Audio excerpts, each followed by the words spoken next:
Hello comrades and welcome back to another Heroes and Generals video, except this time it's going to be on the Everhart update. And the Everhart update, as you know, added a few things including immersion changes, somewhat. So I'm going to just go through all the changes real quick. The immersion and just the immersion changes you can read more in-depth about in the immersion and gunplay tweaks in Everhart's news post. But otherwise, basically they made changes to the character models and character movements to improve feel and immersion. They upgraded it, quote-unquote upgraded, and reworked the death cam and the deploy cam, and they've changed their recoil system once again, as I believe they changed it last in, was it, I can't remember, it was like 3 or 4 builds ago, they changed the recoil system and kind of screwed it up, but I think it's better now. Hopefully it's like the old recoil system, where it doesn't just spray everywhere for absolutely no reason, but otherwise, I'm just going to quickly share my thoughts on what the on the immersion changes. So everything that they added was fine in terms of immersion, except for the deploy and death cam changes. I mean, the death cam, dying and like having your head bobble around like a loose. I'm not gonna say what I was gonna say, but you know, just have it fall on the floor and like go crazy. It's pretty weird. I don't think it's all that immersive, so they should probably remove that. Otherwise, the new death cam, it's okay, just kind of not really immersive. But changes to the deploy cam, as you probably know, now you slowly or slow. It's slower than it was before. The zoom in cam to where your position is, and they also changed like going from first person to third person. They kind of zoom in on your character. There's like a brief black screen and what is it?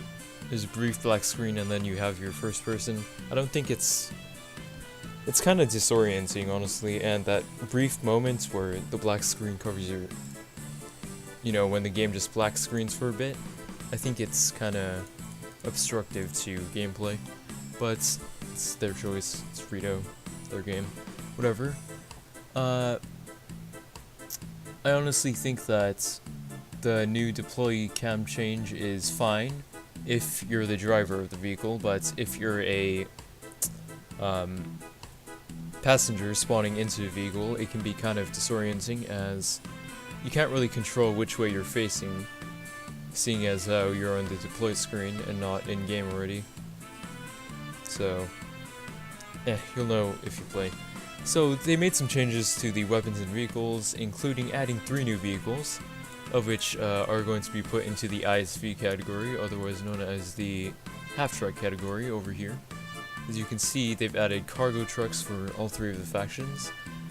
This is the gas AAA cargo for the Soviets, and here is the CCKW cargo truck, also called Jimmy. Oh, I wonder where they got the name from. But anyways, I think that's the one that looks coolest. The other ones are kind of weird and compact. Even the Opel Blitz, that's kind of weird. Cool thing is, you can actually shoot through the canvas and like headshot troops inside, but tank shells and other things will go right through it, so it's not counted as like part of the truck, the canvas here. Whereas the truck will take damage if the tank shell hits the canvas, you know what I'm saying. Maybe, probably not. If you're wondering why this weird music is playing in the background, it's Stalker Clear Sky Bandit Radio. I thought it'd be nice while you hear my droning voice talk about changes in this update. So next up, they've made some minor changes to the gun elevation and gun depression and the turret rotational speed. They've made it smoother in terms of elevation, like moving your mouse up and down and left to right, and rotational speed left to right. You know, they made it a bit smoother, so its quality of life change quite nice. They've adjusted the gun depression for pretty much all of the Soviet tanks, except for the Su-85, the tank destroyer, seeing as how you can aim everywhere pretty much with it. Everywhere that you need to, at least. They've changed it for the BT-7, T-26, T-38, T-70, the 76 and 85 models of the T-34, and the IS-2. So now, all of them have better gun depression, and they can actually aim down and shoot infantry. They changed this because they didn't want the enemy infantry feeling safe just by running under, like, or near the tank. So now we can actually shoot that, and they also changed it for the M5A1 Stuart, which I don't have it. I don't have a tankman for America. Well, they changed it for the Panzer IIc, not the Lukes, as I'll show here. This Panzer IIc, not the Lukes. They changed the gun depression as well, so it's much better. You can aim farther up and down. They've adjusted the weapon sounds for the T-20 Komsomolets, which I will show here. And they fixed entering the T-20 animation issue, where the soldier's hand would flip up and down randomly, or rapidly. I wish I saw that. It's pretty cool. Hey, that's pretty good. And the T-20 and Weasel no longer counts as 10 kills in the scoreboard. Hey, that's pretty good. See, let's scan through this real quick. They've, oh yeah, one big change that I've got to tell you guys is they've changed the amount of slots it takes for the adjustable wrench. Instead of 2, it's now 1, so say you can have a SMG in your tank as well as a wrench. So that's pretty good. It's just you won't have any ammunition, but with the PPD and PPSH I think it's fine. I don't recommend it with the PPS, but you know, that's pretty good. Alright, next up they've added 3 new skin camouflages for the, is it only the Soviets? I think it's only the Soviets. It's the Pama variation of skins. There's Fall, pretty good. Mountain, pretty good. And Summer, oh baby. That actually looks really good. I want that so bad. But you see that? Oh yeah, it's 140. It's not that great.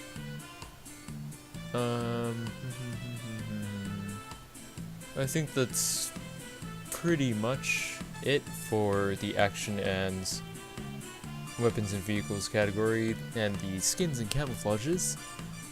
They've added some changes to the war map, but you can look at that for yourself in the changelog. They've changed the ribbons, badges, and unlocks. No.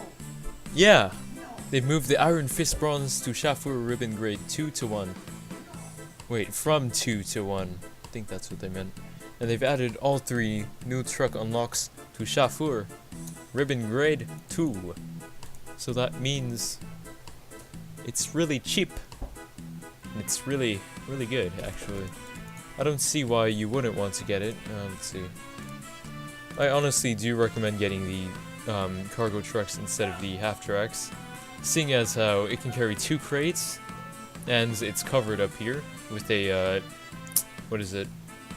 I think maybe only for the Americans, but all 3 should have a, like, metal plate here that protects the body of the soldiers inside, and you can only headshot them, but it's still really good. I would recommend getting cargo trucks instead. And who uses the gun on the half tracks anyways? It's much cheaper, probably cheaper to deploy and repair, and I just recommend getting that. So anyways, as you can see here, they changed up the UI again, but it's actually quite a good change. They've made the top bar here much cleaner compared to the last builds, if you can find videos of that. I probably have 1 or 2, but as you can see here, they made it much simpler. They actually have a tutorial where it shows the first blood instead of some weird first blood icon. Drill Sergeant Ed. Yeah. And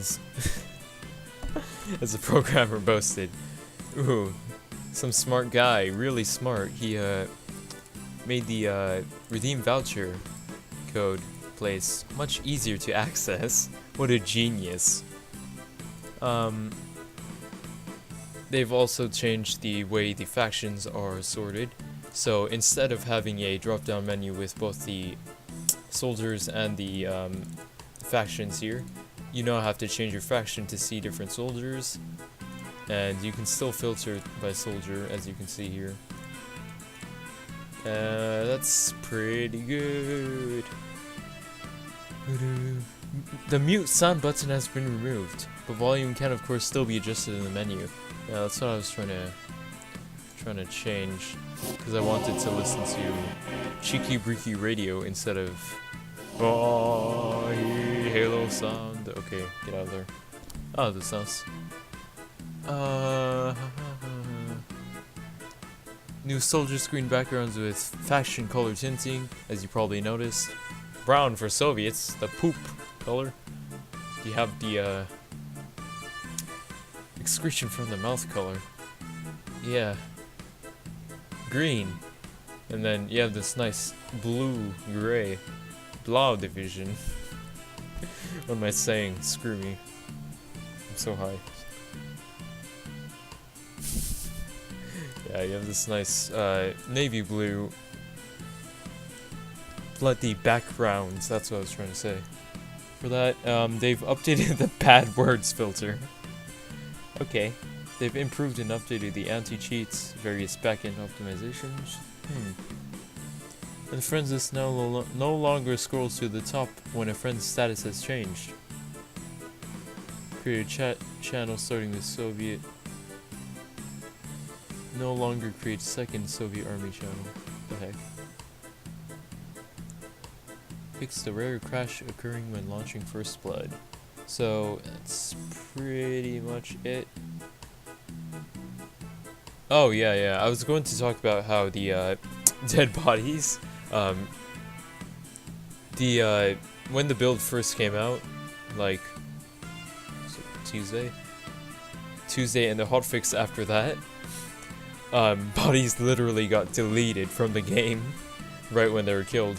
So the first hotfix, it fixed some ammo pouch issues with the PPD and PPSH, and fixed some crashes and loading stuff.